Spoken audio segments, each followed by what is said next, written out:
What's up, XO? I just wanted to get a quick video out there in regards to the Weeknd's The Idol episode 2. Now, keep in mind, I am far from a film critic or a movie whatever guy.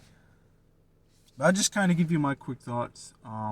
So first off, some positives. A positive is I do feel like the story has progressed. And if you do go back to watch the first episode or look at some of the scenes in the first episode and then watch this, then things start to make sense when you talk about how Jocelyn, the protagonist, is actually roped into whatever the thing that Abel has going on, as well as what kind of side characters are setting her up, and you kind of get more depth to it. So it is doing pretty good progressing the story. Right now I don't feel like it's stalling or it's just blowing off a lot of time. I think they are doing pretty good. Like, all right, this episode right here, we got this. The next episode, we got this. So that's a positive.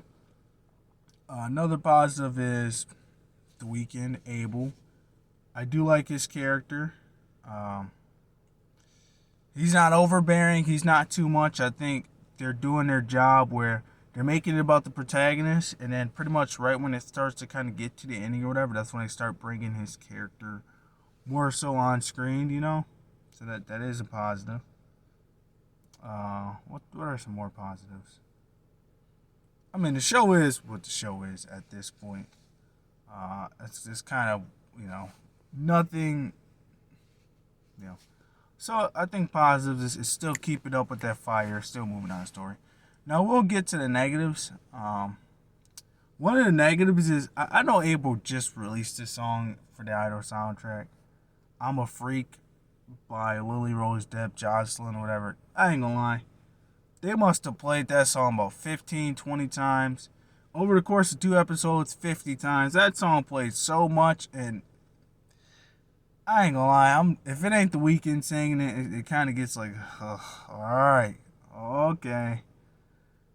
Like, I can tell that they are definitely trying to push that song to be a hit. Like, not just in the fictional universe, but a hit out here in the real world. Like, how much they're playing that song, it does get redundant after a while, especially when I'm like, the song, to me personally, the song is like, it's okay, but it gets kind of like they're pushing it hard.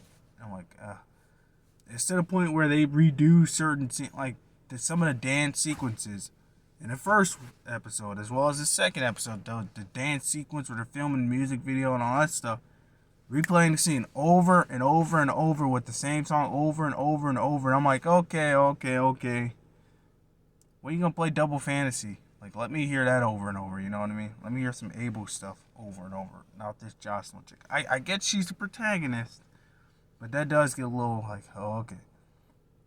I will say another negative too is, now I don't mind the sexual nature of stuff. It is what it is, sexual nature. I listen to The Weeknd. Come on. However, sometimes I think the sex scenes start to become a little redundant, a little too much. And I'm the last one to complain about the sex scenes start to get like, at a certain point it starts to become all right. What does this have to do with the story? How is this going to progress the story? Are these just here to be here, or are we progressing the story? Are we? I don't know. That is that because it does start to get a little. Some of the scenes like they could have did without, and I think you could still get the same what you want with this character. Like, all right, so some of that I will say over like. I'm not a fan of the criticism that this show's been getting, but that's one of the valid ones I will say is that, like, all right, the show does kind of open itself up to criticism in that regard when you're talking about, like, how many, I won't say useless, but how many sexual scenes in here that probably could have did without, and like how far they start to go where you're like, okay, maybe they could have done without this, because I think you can explain the same point without having 10 or 15 scenes where this girl is just masturbating, so I do think that's a valid criticism. But yeah, overall the show's going pretty good. It's going all right. I don't mind it. Still watching. Uh, One thing I will say that kind of sucks is I hate the weekly release model. Like I hate that because sometimes I have to go back and watch the other episode to remember who some of these characters are and what their roles played in the last episode to get to this, to get to that, to get to that. That sucks. I like the Netflix model where you put everything down and let me watch at my own pace. So the weekly thing is kind of laborsome. It does suck. I ain't gonna lie to you. But I know how the business goes. They don't want us to watch all the episodes in a day and then dump their streaming service because we all know how bad the streaming service is.